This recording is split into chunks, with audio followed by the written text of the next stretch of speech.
Shalom alaikum Bapak Ibu Saudara-saudari yang dikasihi di dalam Tuhan. Sebelumnya saya mengucapkan selamat berkarya kembali di minggu ini. Mari kita berdoa. Bapa, dalam nama Tuhan Yesus, kami bersyukur untuk kesempatan yang Engkau berikan bagi kami untuk belajar firman-Mu. Kiranya Roh Kudus menolong kami sehingga kami sanggup memahaminya. Dalam nama Tuhan Yesus kami berdoa. Amin. Bapak Ibu Saudara-saudari yang dikasihi dalam Tuhan, hari ini Senin 15 Maret 2021 kita akan belajar dari Lukas pasal yang ke-15 ayat yang ke-20. Lukas pasal yang ke-15 ayat yang ke-20. Judulnya adalah Dia turun menemui Anda. Dia turun menemui Anda. Bapak Ibu Saudara-saudari yang dikasihi dalam Tuhan, firman Tuhan ini sudah cukup populer dan kita sering mendengarnya, dikhotbahkan di gereja-gereja, di persekutuan-persekutuan, yaitu intinya mengenai pertobatan seseorang. Tuhan Yesus membungkusnya dalam kisah perumpamaan. Saya tidak akan menjelaskan lebih jauh mengenai hal ini. Lain kali kalau ada kesempatan saya akan lebih banyak menjelaskan dari poin-poin yang ada di pasal 15 ini. Namun kita akan fokus kepada ayat yang ke-20 saja. Kita akan baca. Maka bangkitlah ia dan pergi kepada bapaknya. Ketika ia masih jauh, ayahnya telah melihatnya. Lalu tergeraklah hatinya oleh belas kasihan. Ayahnya itu berlari, mendapatkan dia, lalu merangkul dan mencium dia. Bapak Ibu Saudara-saudari yang dikasihi di dalam Tuhan, kalau kita melihat konteks lokasinya, itu tidak begitu jelas. Kita hanya menemukan satu-satunya itu di pasal 14. Ayat yang ke-25. Pada suatu kali banyak orang berduyun-duyun mengikuti Yesus dalam perjalanannya. Sambil berpaling ia berkata kepada mereka. Ada kata di situ disebutkan dalam perjalanannya. Yesus dalam perjalanannya. Nah, Bapak Ibu Saudara-saudari yang dikasihi dalam Tuhan, ini adalah perjalanan dari Galilea menuju Yerusalem. Dari Galilea menuju Yerusalem.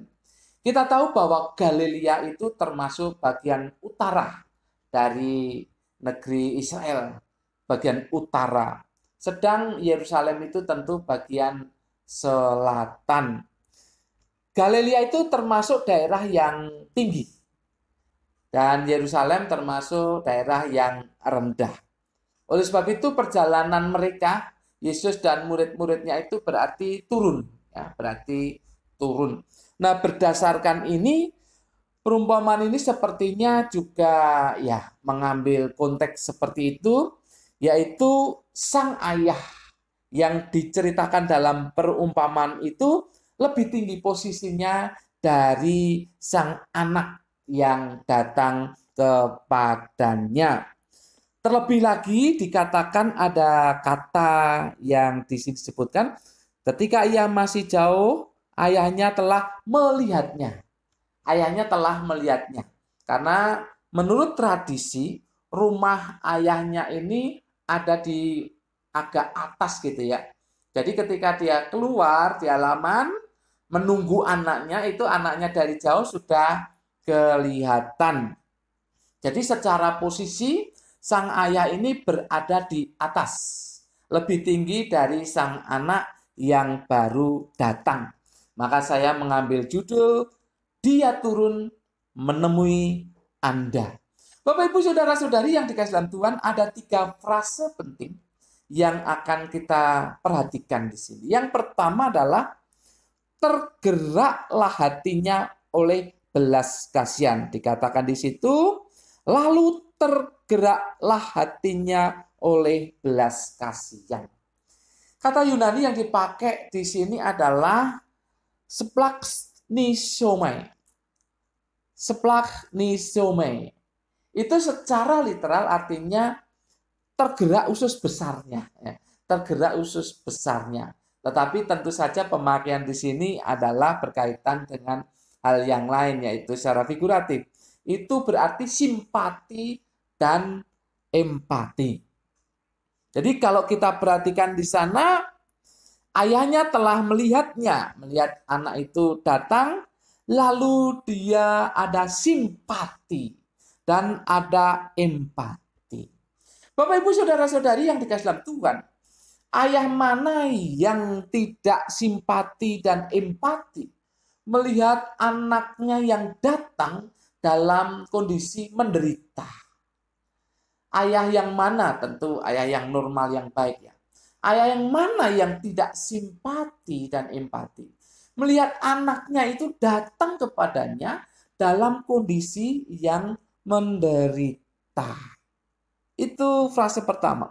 Frase kedua, berlari mendapatkan dia. Di situ dikatakan ayahnya itu berlari mendapatkan dia. Bapak, Ibu, saudara-saudari yang dikasihi dalam Tuhan, kalau kita melihat seluruhnya dari ayat-ayat ini, dari bagian firman Tuhan ini, maka kita tahu bahwa ayahnya itu orang yang terhormat. Ayahnya orang yang kaya. Dan biasanya pada zaman itu ya tergolong orang yang terhormat. Tidak seharusnya dia berlari untuk menemui anaknya yang kurang ajar ini. Ya, tidak seharusnya dia berlari untuk menemui anaknya ini. Tetapi sang ayah mengabaikan kehormatan itu.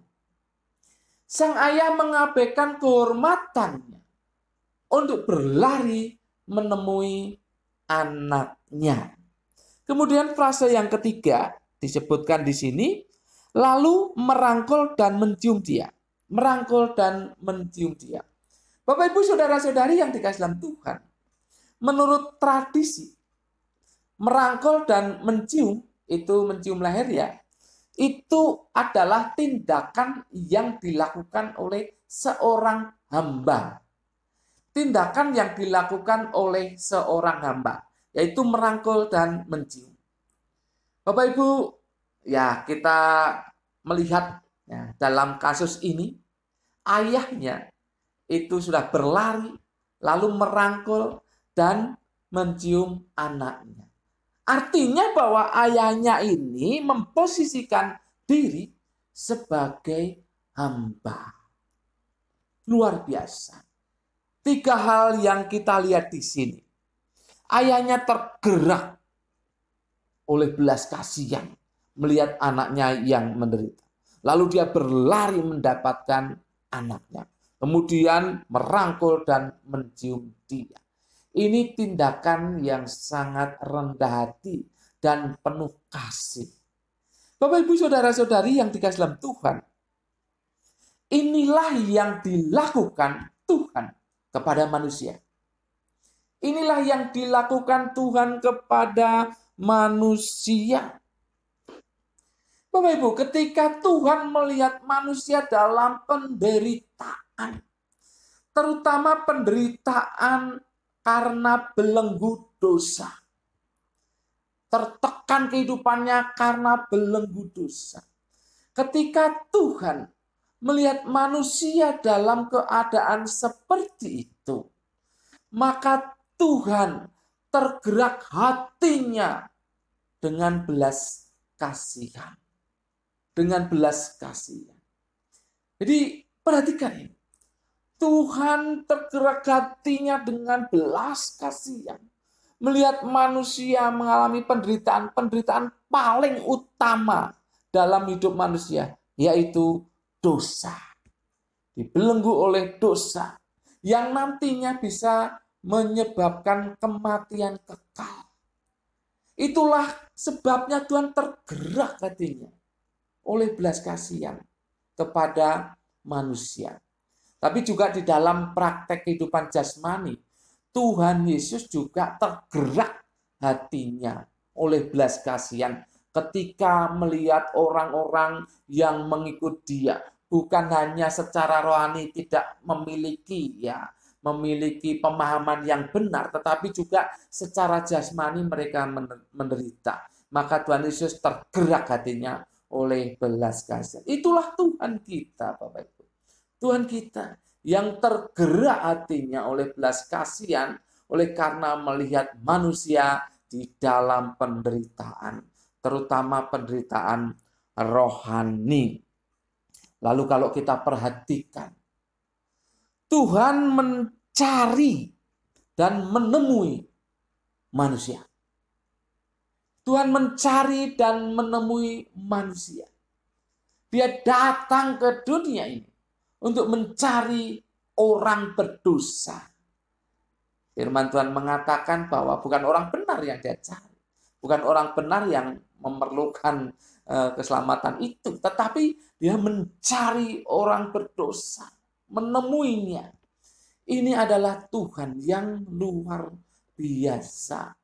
Dia mencari dan menemui orang yang menderita, terutama dalam hal rohani.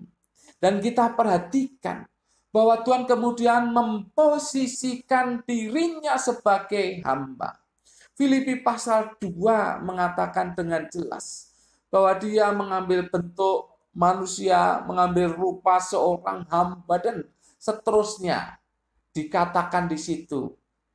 Dia memposisikan dirinya sebagai hamba. Supaya apa?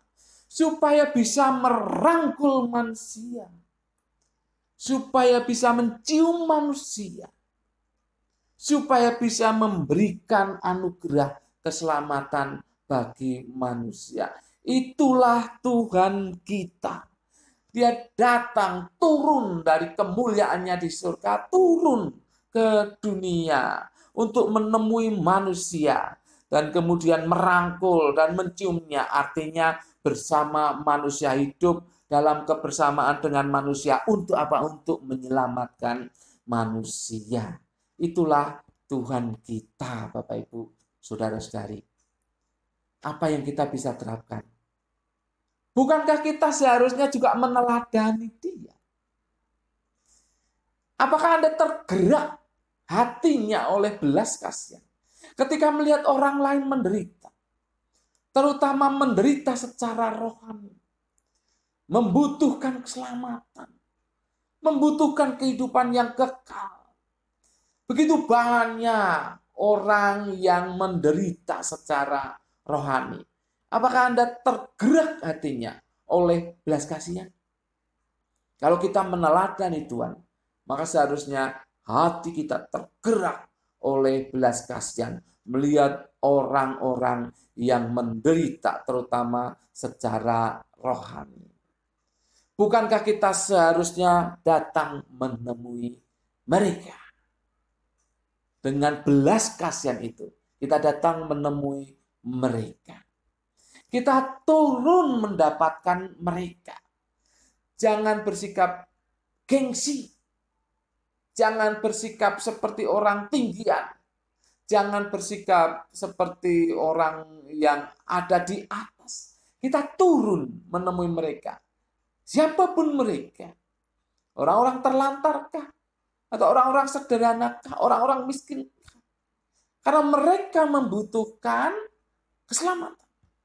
Mereka harus ditemui. Bapak, Ibu, saudara-saudari yang dikasihi dalam Tuhan. Maka dari itu kita harus memposisikan diri kita sama dengan mereka.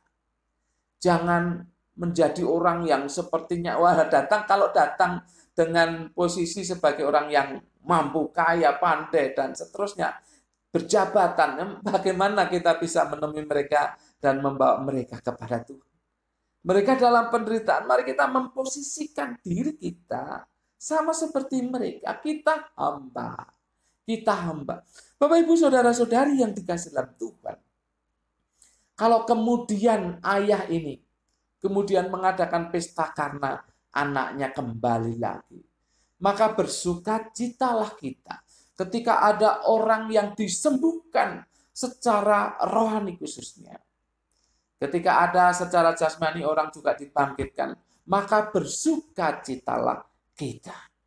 Bapak, Ibu, saudara-saudari yang dikasihi dalam Tuhan, mari turun dan temui mereka. Turun dan temui mereka. Sebagaimana Tuhan turun dan menemui manusia yang menderita secara rohani dan jasmani. Sebagaimana sang ayah ini yang turun, yang mengabaikan kehormatannya untuk menemui anaknya yang kembali atau bertobat. Bapak, Ibu, saudara-saudari yang dikasihi dalam Tuhan, banyak kesempatan yang bisa kita lakukan untuk hal ini. Tetapi sesungguhnya, biarlah hati kita tergerak oleh belas kasihan, lalu kita melaksanakan apa yang menjadi misi Tuhan bagi dunia ini, yaitu menyembuhkan khususnya secara rohani dan mengalahkan segala penderitaan yang dialami oleh orang-orang lain, yaitu penderitaan secara rohani dan juga jasmani. Kiranya Tuhan akan menolong Anda dan saya untuk menjadi orang yang mau turun menemui orang-orang yang menderita. Dipakai Tuhan untuk membebaskan mereka yang menderita, terutama secara rohani. Amin. Mari kita berdoa. Bapa, dalam nama Tuhan Yesus, terima kasih untuk firman-Mu. Engkau sudah memberikan pelajaran bagi kami. Dan mampukan kami ya Roh Kudus untuk melakukan firman ini. Menjadi orang yang mau turun, menemui orang banyak yang menderita, khususnya penderitaan rohani.